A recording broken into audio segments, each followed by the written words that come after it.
At 22, he stands beside his father at the edge of a piece of land their family has owned for generations. The soil has fed grandparents, paid school fees, marked weddings and burials. It is not just land, it is memory, it is inheritance. It is the quiet proof that the family belongs somewhere. And now it is being sold. 2 acres, gone. Not to build a home, not to settle a debt, but to pay a consultancy firm located inside a strip mall 3 towns away. The office has tinted glass, air conditioning, and walls lined with glossy posters. University campuses that resemble castles, autumn leaves, students laughing beneath tall stone buildings. The consultants speak calmly, confidently. They explain the formula as if it is proven science. Study abroad for 2 years, get a work permit, then permanent residency, then citizenship. Then bring the whole family over. This land being sold today will be replaced by opportunity tomorrow. The parents listen closely. They nod, they ask careful questions. The answers come quickly. Everything sounds certain. They sign. Within weeks, his life is reduced to 2 suitcases, clothes, documents, a few photos, a phone filled with voice notes from relatives telling him how proud they are, how he is carrying the family forward. At the airport, nobody talks about failure. There is only hope, only arrival. He lands at Pearson Airport, or Heathrow, or Sydney. The air is colder than he expected. The terminal feels enormous. For a moment, everything feels real, official, important. This is the beginning. But when he reaches his college, something does not match the picture in his head. This is not the campus from the brochures. There are no ivy-covered walls, no libraries with arched windows. The address leads to an industrial park, a nail salon, a vape shop, a Domino's pizza. Above it, a narrow staircase. That staircase is the college. His student housing is not a dormitory. It is a basement. The mattress lies directly on the floor. 6 people share the space. There is no living room, barely a window. Rent is $800 a month? Each. He tells himself this is temporary. He reminds himself why he came. He did not come for comfort. He came for the future. And for years, this belief carried millions of students just like him. This was the international student boom, a global gold rush disguised as education. Governments welcomed it. International students were counted as exports. Billions flowed into national economies quietly, without voters asking too many questions. Universities welcomed it. International tuition fees were 3 or 4 times higher than what local students paid. Entire departments stayed open because foreign students were willing to shoulder the cost. Landlords welcomed it. Basements were converted. Living rooms subdivided. Beds rented in shifts. Demand seemed endless. Everyone was getting rich. Everyone except the students. Most worked long hours. Kitchens, warehouses, rideshare apps, cleaning offices at night, stacking shelves at dawn. Officially, they were part-time workers. In reality, they were holding local service economies together. Still, they believed. Because at the end of the tunnel was the promise, the post-study work permit, the bridge between education and residency, the reason families sold land. What nobody told them was that the entire system was fragile, overstretched, politically exposed. Then the housing market cracked. Rents in places like Brampton, Surrey, Melbourne, and Birmingham spiraled out of control. Reports emerged of hotbedding, where students rented the same bed in shifts. Food banks filled with international students who were never supposed to need them. The social contract began to strain. Locals asked why housing was disappearing, why wages were stagnant, why public services were overwhelmed. Politicians started to panic. In 2024, the music stopped. Borders tightened. Caps were announced. Rules changed mid-semester. Pathways quietly vanished. The golden ticket began to dissolve. Canada was the first to move. For years, immigration experts described Canada's international education sector as the Wild West. If someone could pay the fees and complete the paperwork, approval was almost guaranteed. Between 2013 and 2023, the number of international students nearly tripled, surpassing 1 million permit holders. That was more people than the population of some major cities, added to a housing system that had barely expanded since the 1990s. But the real engine of this boom was not elite universities. It was the strip mall colleges. Public colleges, squeezed by domestic tuition freezes, found a loophole. They licensed their programs to private career colleges located near major cities. The public institution lent its name. The private partner handled recruitment. Students enrolled in diplomas like general arts, business administration, hospitality management, not for academic prestige, but because these programs unlocked the post-graduation work permit. Education became secondary. The work permit was everything. When housing costs exploded and public backlash grew, the government reacted quickly. In 2024, Canada slashed new study permits by 35%. Then they cut again.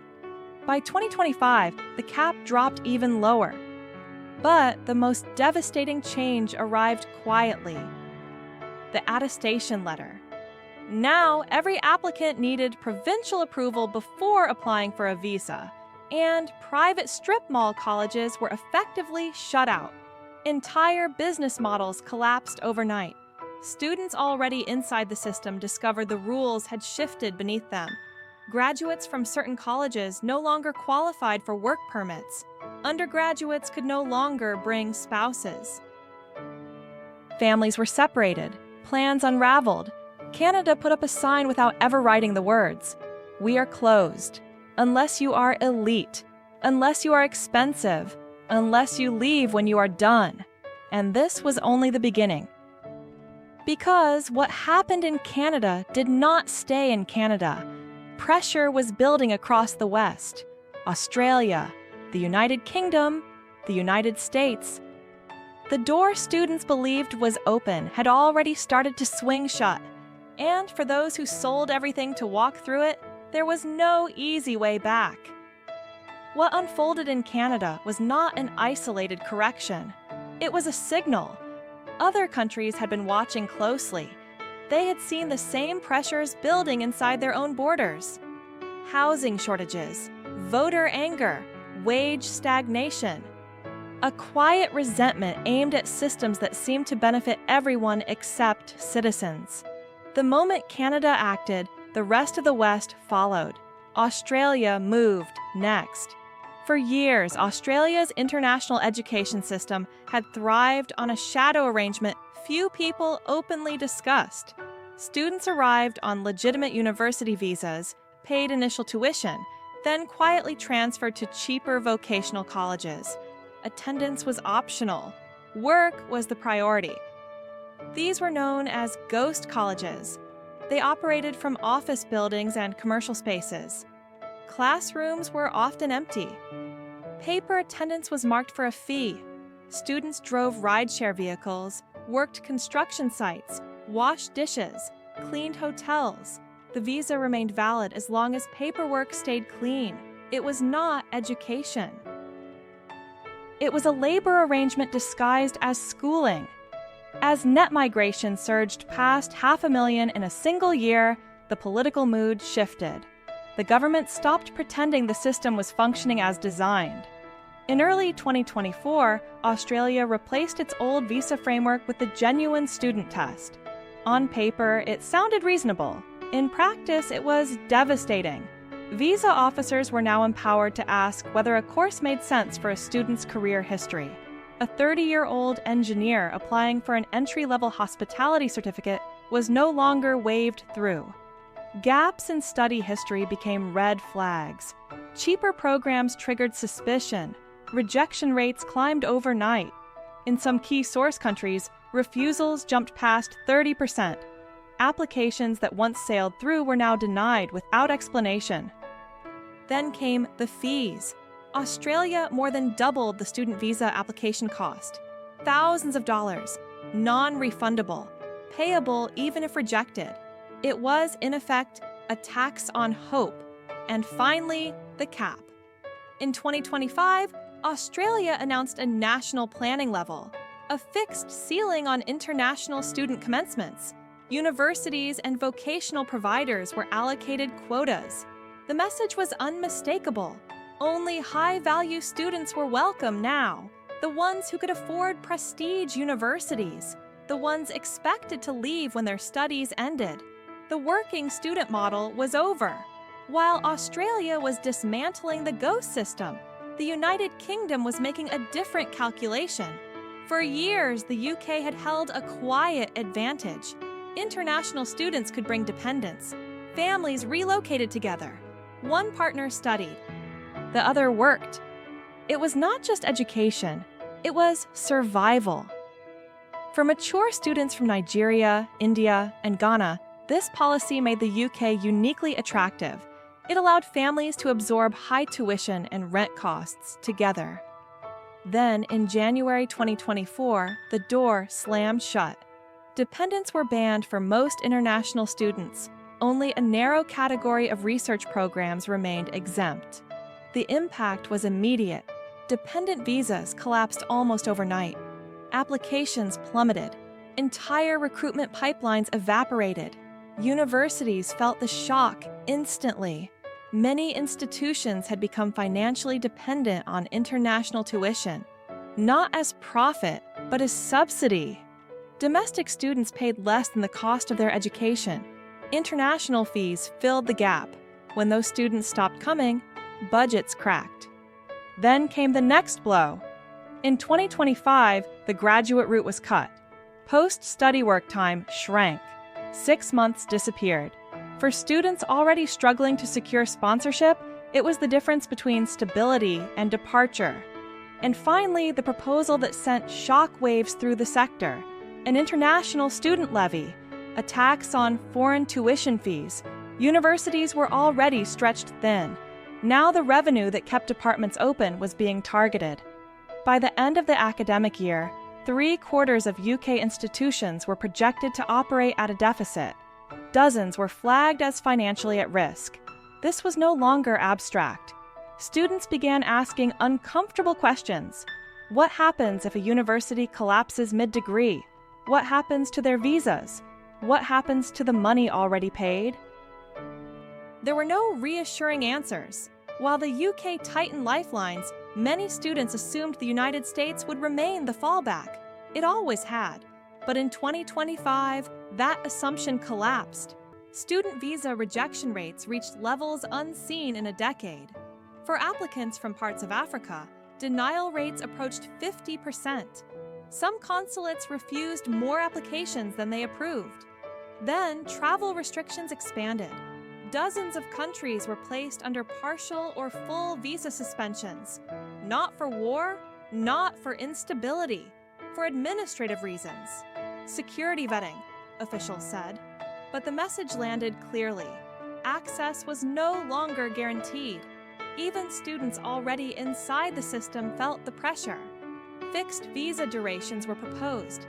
Extensions became uncertain. The bridge from study to work narrowed. Optional practical training tightened. Skilled worker visas faced heavier scrutiny. The path from student to resident was being dismantled step by step. Across 4 countries, the pattern was unmistakable. The era of permissive student migration was ending, not gradually, abruptly. And the consequences spread far beyond the students themselves. Housing markets built on constant student demand began to wobble.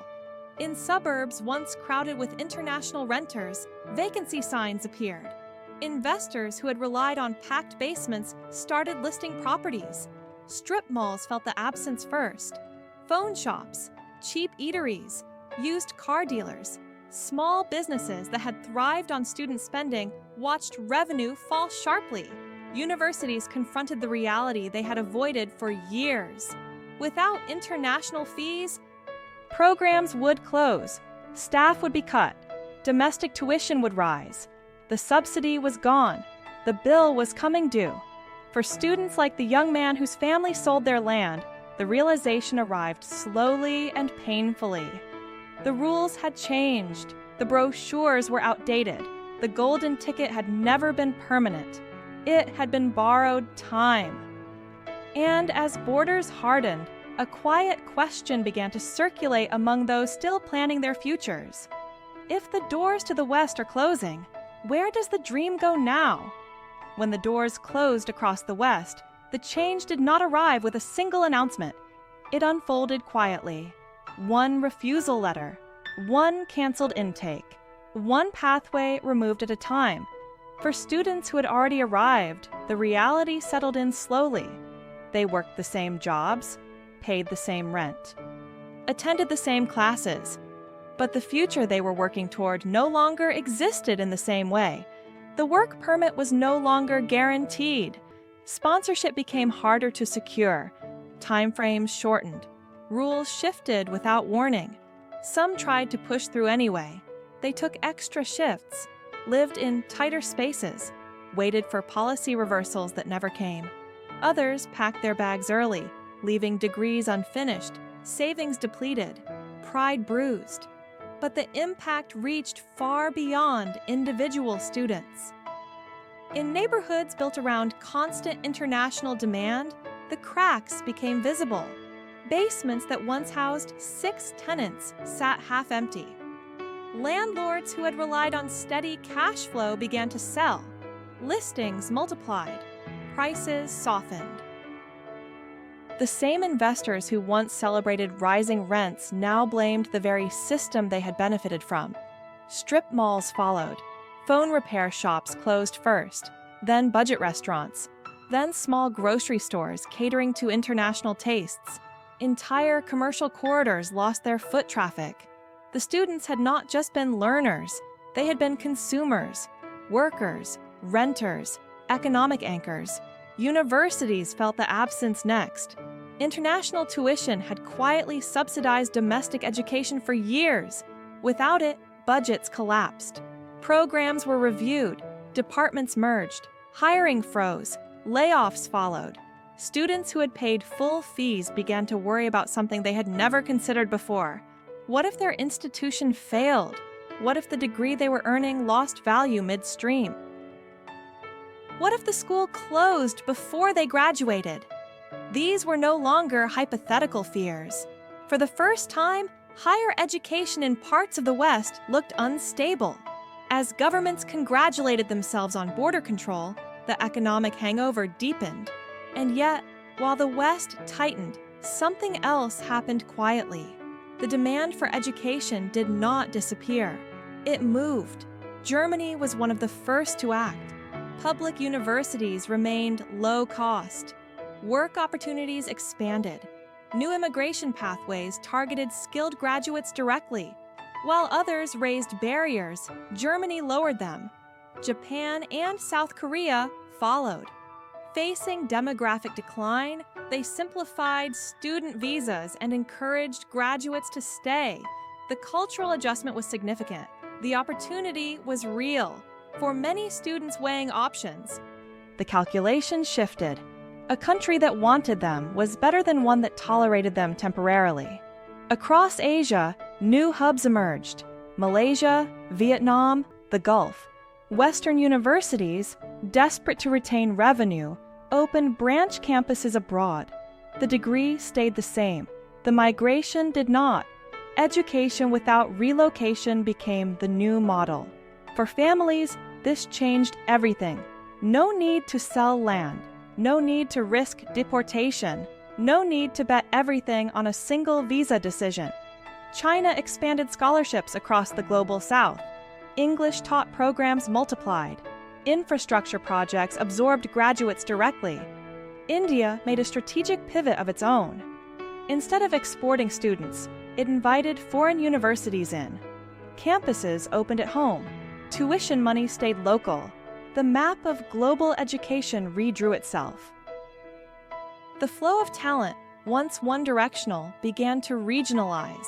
For the young man whose family sold their land, These shifts arrived too late. He had already crossed oceans, already worked years in survival mode, already lived inside a system that no longer wanted him. When his pathway narrowed, the choice became stark. Leave or start again somewhere else? There was no ceremony, no apology, just an expiration date. He packed the same 2 suitcases, this time heavier with disappointment than hope. He sent messages home that softened the truth. He avoided explaining how the rules had changed after he arrived. Back home, the land was gone. The future that replaced it was uncertain. And yet, his story was not unique. It belonged to an entire generation caught between policy shifts and economic realities. Young people told to invest everything in a promise that expired without notice. The lesson spread quietly through online forums, group chats, and whispered conversations. Do not follow the brochure. Follow the policy. Do not assume yesterday's pathway exists tomorrow. Specialization became safety.